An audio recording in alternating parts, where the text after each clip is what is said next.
മാർക്കോയെ ചോർത്തിയതിൽ ഒരാൾ പിടിയിൽ. ഉണ്ണിമുകുന്ദൻ ചിത്രം മാർക്കോയുടെ വ്യാജ പതിപ്പ് പ്രചരിപ്പിച്ച കേസിൽ യുവാവ് പിടിയിൽ.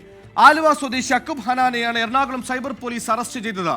അതേസമയം ചിത്രം പകർത്തിയ ആളുകളെ കുറിച്ചും പോലീസ് ഊർജിതമായി അന്വേഷിക്കുന്നുണ്ട്. ഈ ലിങ്ക് ഉപയോഗിച്ച് ഡൗൺലോഡ് ചെയ്തവരിലേക്കും നിയമ നടപടി എത്തുമെന്ന കാര്യത്തിൽ സംശയമില്ല.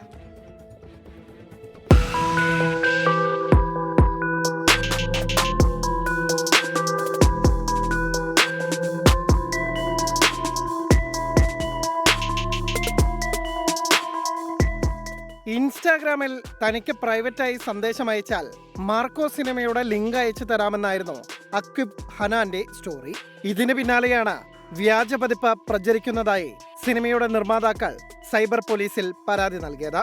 ടെലഗ്രാം ഉൾപ്പെടെയുള്ള സമൂഹ മാധ്യമങ്ങൾ വഴി വ്യാജ പതിപ്പ് പ്രചരിപ്പിക്കുന്നു എന്നതായിരുന്നു പരാതി. ഇൻസ്റ്റാഗ്രാം അക്കൗണ്ട് കേന്ദ്രീകരിച്ച് നടത്തിയ അന്വേഷണത്തിലാണ് ആലുവയിൽ നിന്ന് അക്ബ് ഹനാനെ എറണാകുളം സൈബർ പോലീസ് പിടികൂടിയത്. ചിത്രത്തിന്റെ വ്യാജ പതിപ്പ് പുറത്തിറക്കിയവരെ കണ്ടെത്താനുള്ള അന്വേഷണവും സൈബർ പോലീസ് ഊർജിതമാക്കിയിട്ടുണ്ട്. പിടിയിലായ അക്ബിനെ ഇന്ന് കോടതിയിൽ ഹാജരാക്കും. നേരത്തെ ഗുരുവായൂർ അമ്പലനടയിൽ അജയന്റെ രണ്ടാം മോഷണം എന്നീ സിനിമകളുടെ വ്യാജ പതിപ്പ് പ്രചരിപ്പിച്ചവരെ എറണാകുളം സൈബർ പോലീസ് പിടികൂടിയിരുന്നു. വിഷ്ണു സുരേഷ്, 24, കൊച്ചി.